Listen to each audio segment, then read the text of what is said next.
and welcome again to Medya News podcast. Medya News aims to be an authentic voice bringing you real truthful stories from the Middle East with a particular focus on the Kurdish question that is often ignored, self-censored or suppressed by the mainstream media platforms. Following yesterday's special edition of our podcast interview with top military commander of the PKK, Murat Karayılan, today we have the pleasure to present the second part of our exclusive interview. A few weeks ago, we had decided as an editorial team at Medya News that we wanted to ask the leadership of the PKK some direct questions from Medya News regarding some specific issues and developments of the Kurdish issue. And so, as an editorial team, we collectively, between us all, put together some questions that was then sent off to the Kandil Mountains for consideration. We had no idea if our questions would be responded to or not, so we were delighted and very honoured when just a few weeks later we received a video response from the top commander of the PKK, Murat Karayılan, answering all of our questions.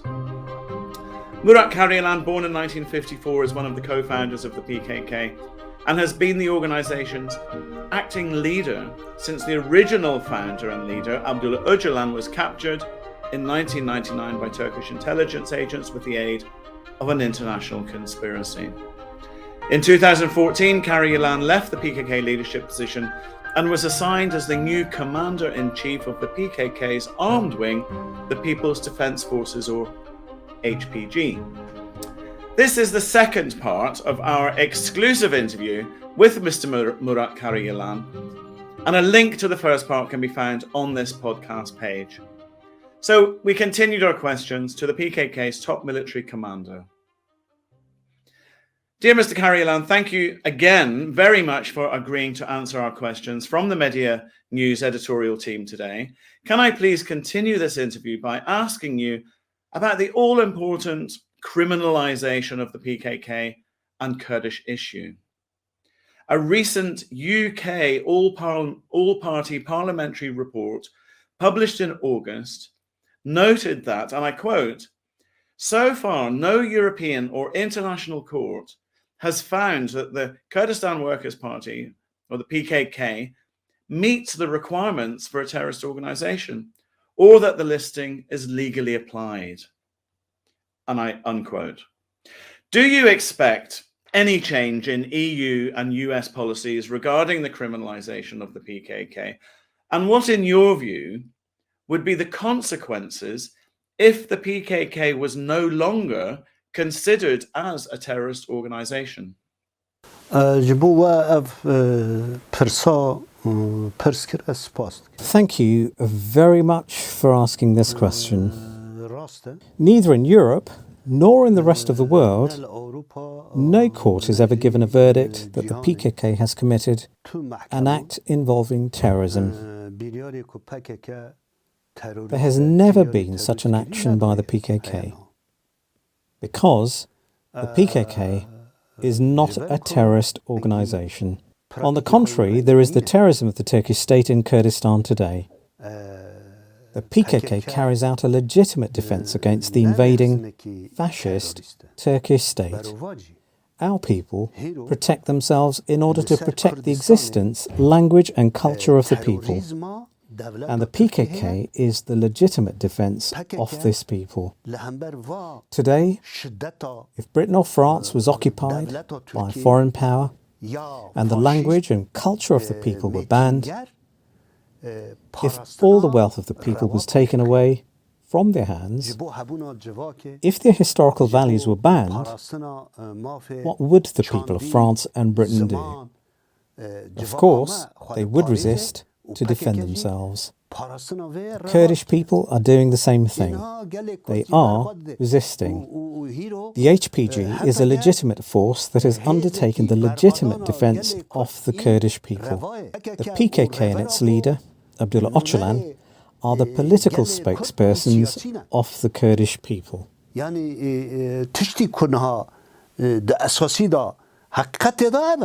This is the reality. Anything else does not reflect the truth. But the United States and the European Union put the PKK on the terrorist list for their own political and economic interests. What will happen if these states remove the PKK from the terrorist list? Most likely, the war would end and a new process would begin. Such a process would have an impact on the invaders: Turkey, Iran, Iraq and Syria. Presumably, such a process would affect the cessation of the war. If the United States of America and the European Union are honest, if they do not want the Kurds to be massacred by these invading states, Turkey, Iran, etc., and if they want the Kurds to live freely, this injustice done to the Kurds in the person of the PKK and Abdullah Öcalan must be stopped. These states support the war with this decision they made about us. In a way, they support the persecution in Kurdistan.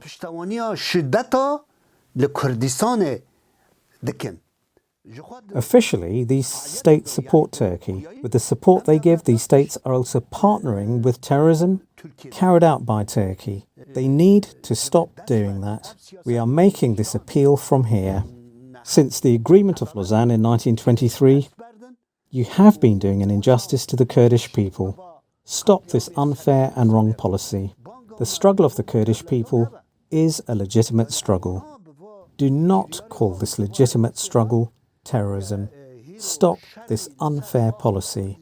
Do not be a partner in these massacres carried out in Kurdistan. This is our call to the European Union and to the United States of America. These states encourage the oppressors against the Kurds with the support they give.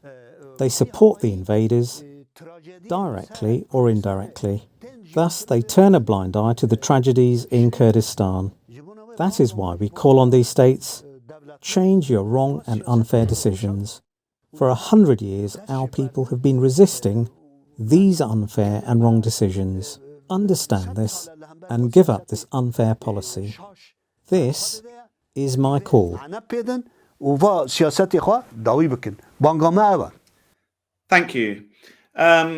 Really interesting answer. The PKK is one of the most discussed political movements in the modern era, arguably, and it has been a source of countless academic research articles regarding the concept of terrorism, armed freedom struggles, and guerrilla warfare, etc.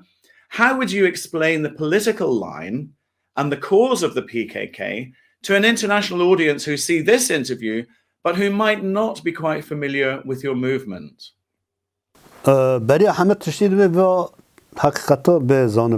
First of all, this truth must be known. Our people, the people of Kurdistan, are the most ancient people of the Middle East and Mesopotamia. But whilst the Middle East was being redesigned, the existence of the Kurdish people was denied in the 1923 Lausanne Treaty. The land of Kurdistan was shared between 4 states. This was a great injustice. Our people, who have resisted this for 100 years, did not give in. But the invading states also committed very brutal massacres against our people. Since then, great tragedies have taken place in Kurdistan. A genocidal policy was applied. Mass murders took place. Our people faced genocides. In the 1970s, when these policies were implemented in northern Kurdistan, a young Kurdish man, Abdullah Öcalan, a child of a poor family, was studying at a university in a Turkish city where he directly faced and confronted this Kurdish reality. In the person of the Kurdish people, humanity was being trampled underfoot. Those who saw and grasped this reality could not remain silent. If they remained silent, they would have turned their backs on human values.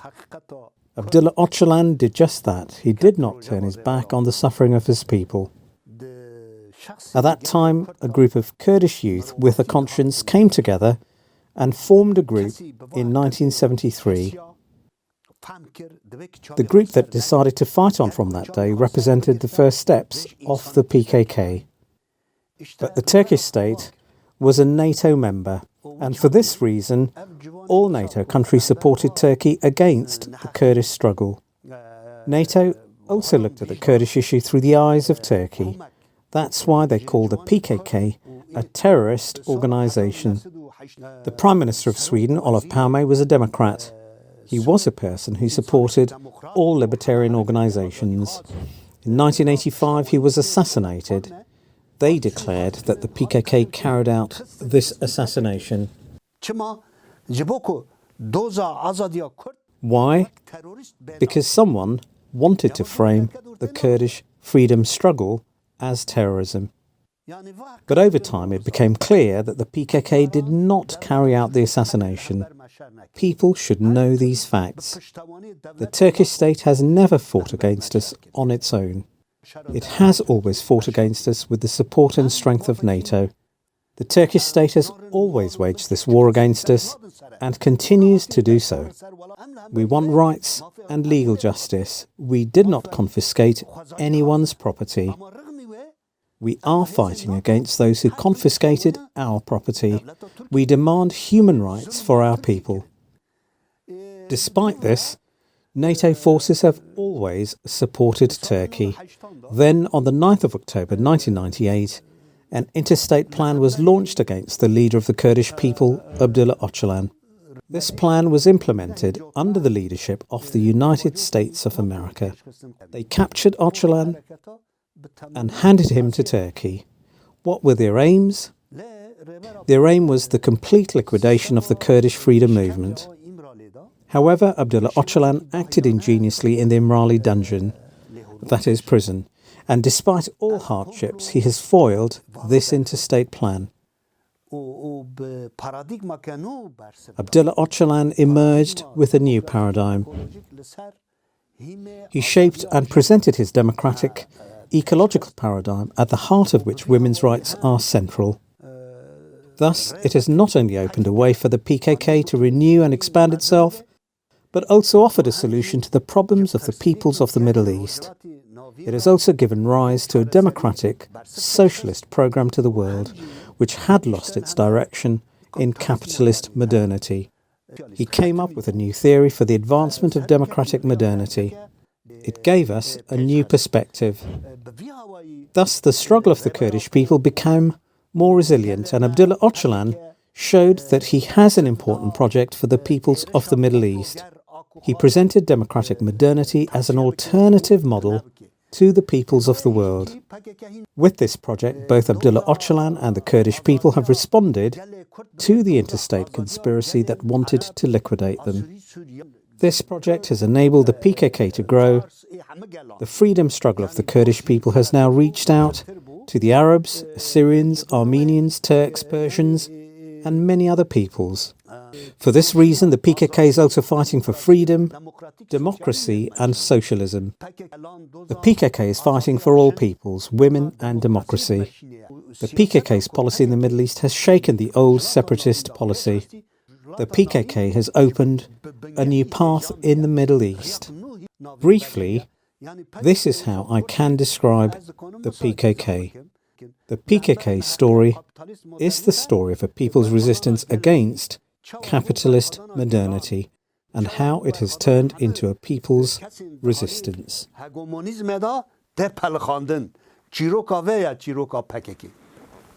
Thank you.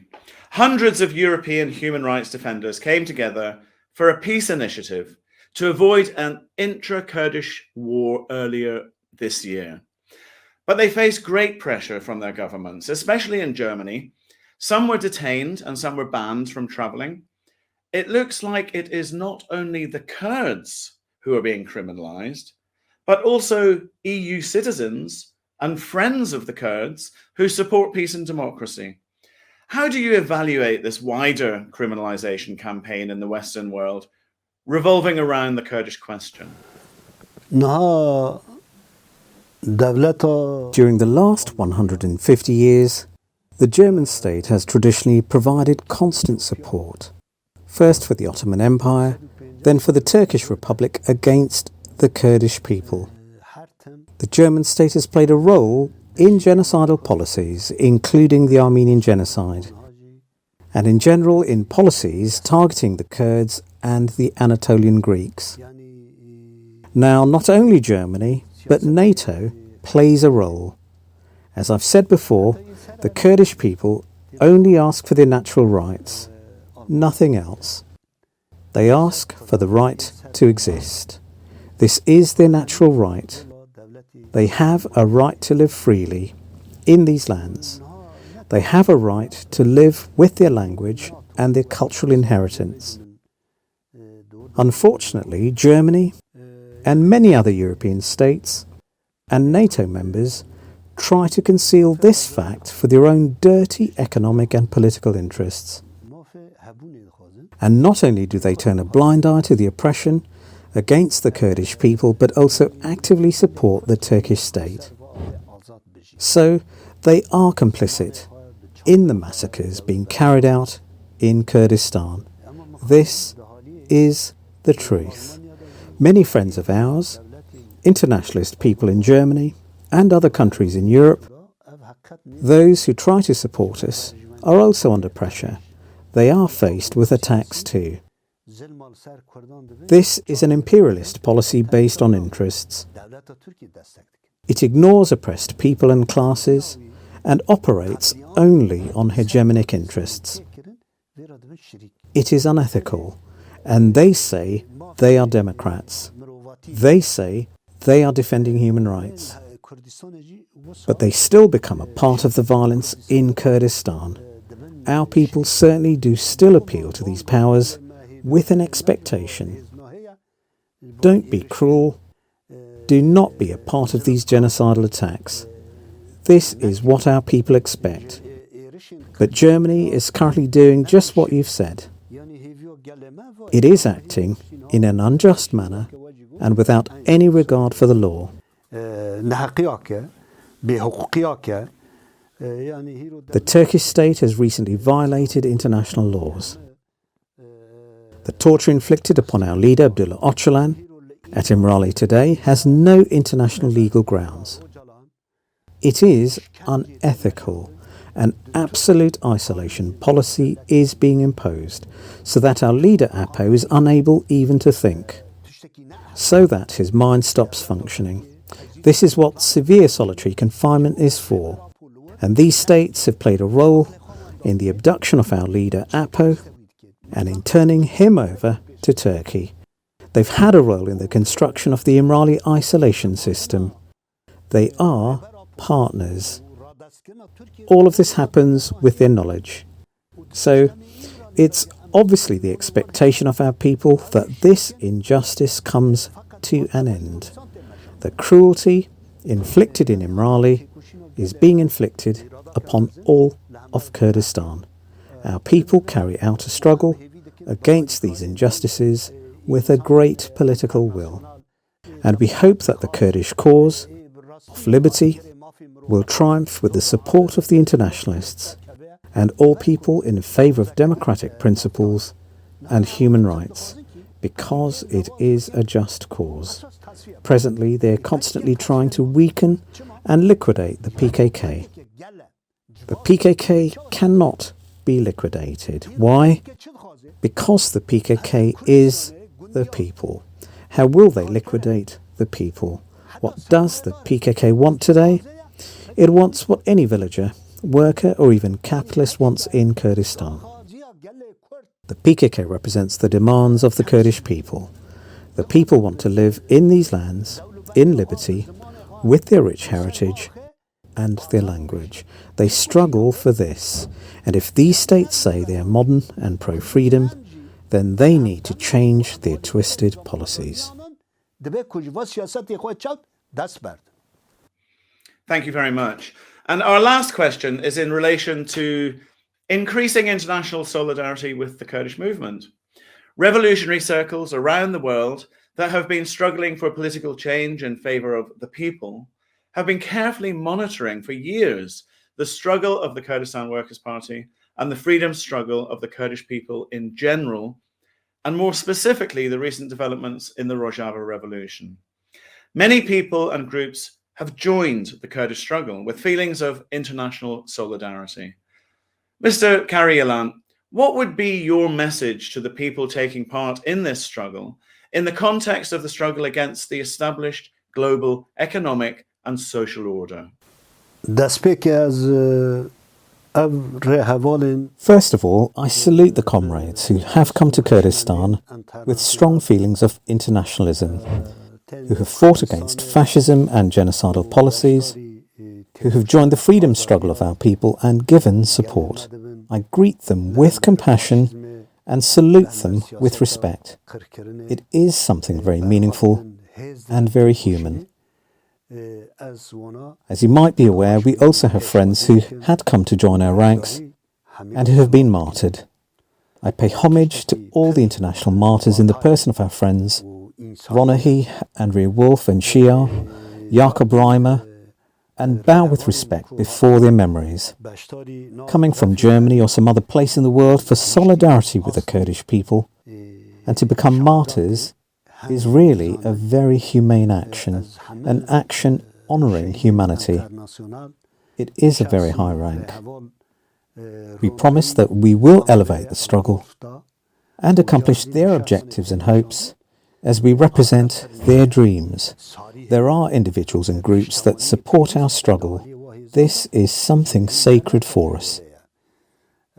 On the other hand, the engagement of the left in general, or of groups that identify themselves as socialist or democratic movements, is insufficient. They are not in touch with the struggle in Kurdistan as much as we would wish they would. They are rather distant. The solidarity expected from such movements has yet to grow. The struggle in Kurdistan today isn't only the freedom struggle of the Kurds, but a struggle of all peoples. A new path is presented today in Kurdistan. It is both a struggle of the oppressed classes and peoples and an implementation of the right methods by the guerrillas of the 21st century to be used in the fight for freedom against hegemonic powers in Kurdistan, Syria and other places in the Middle East. So we would have expected the socialist organisations to provide more support worldwide, and we don't think we've received enough support yet. For instance, the thoughts and paradigm developed by our leader Abdullah Öcalan have shaken the dogmatic foundations of the Middle East, especially through his vision of women's liberation and his conception of a democratic nation. It knocked down walls and provided the basis for a revolutionary situation. The world is not helpless against capitalist modernity. He has formulated the solution. His conception of democratic modernity and his vision of a new alternative has initiated a new political wave. This is the struggle for democratic socialism, the struggle of the peoples, the struggle for freedom. It is actually the struggle for a new life. These are inspiring and very major issues. So the democratic socialist movements are expected to provide more support for the Kurdish people for these thoughts. The occupying forces carry out attacks on these initiatives. Today, the Turkish occupation is powered by a fascist regime, led by the coalition of the Justice and Development Party, the AKP, the Nationalist Movement Party, the MHP, and the Ergenekon gangs. They are trying to defeat the freedom struggle of the people. They plan, they dream of destroying us to continue with their rule. They had made plans to eliminate us, to occupy Iraqi Kurdistan and go to elections this year. They had planned to have the elections in November and to go on with their fascist rule. But we, as the Apoist guerrilla and the people, as activists of democratic politics, and as all the resisting prisoners with Apo at the fore, are on the front line of resistance, and we've broken the wave of fascism. They couldn't have the elections this year. Why? Because they couldn't eliminate us. The resistance today, carried out with a devoted spirit and with the right means, is for humanity. It is for the peoples of the whole region. It breaks the fascist wave of hegemonic powers in the Middle East and paves the way for people's struggles for freedom and democracy. We are contributing to humanity through this new revolutionary wave. And we have expectations, especially from socialist and democratic movements, from organisations that defend human rights, but regretfully they seem to listen more to the voice of the establishment. The international media is under the control of hegemonic powers, and they usually give credit to the government-controlled media outlets in Turkey. And so, they close their eyes to the realities of the great struggle and resistance in Kurdistan, carried out by the Kurdish people, the great resistance, which plays a significant role for humanity, goes unnoticed, and the solidarity doesn't grow as much as it is expected to. We continue to say that the Kurdistan reality is greater. The reality carved out through the leadership of Abdullah Öcalan is greater. It shows a route away from the barbarity of capitalist modernity, the road to freedom and democracy. This is what the struggle is for. We are fighting for this in the mountains of Kurdistan today. For instance, the Turkish state has recently used chemical weapons against us. The hegemonic powers are perhaps aware of this, and maybe some of them have even provided support for the Turkish state. They have its back covered. This is a fascist state that tries to continue oppressing Kurdistan and the Turkish people altogether. Hegemonic powers are perhaps turning a blind eye to this, but the socialist democratic movements, the movements defending human rights, should oppose this and build a huge case over this. The Turkish state commits a crime against humanity. It is using banned weapons. We've expected a bigger public reaction, but this hasn't happened. All the same, we still have hope and faith. We are a movement that relies on itself before everything else. We rely on the power of the people. We don't expect anyone to cover our back. We are backed by our own forces, by the friendship of the peoples, and by the internationalists. We believe that our struggle for freedom, for democracy and equality will succeed in the leadership of women and youth, and it will eventually have the global support it deserves. We will definitely triumph against hegemonic fascism with the support of revolutionary international solidarity. We will raise the flag of freedom and democracy in Kurdistan, and this is a new call to the peoples of the Middle East and to the whole world. It is a new path. With such hopes, I thank you for asking these questions and wish you success. And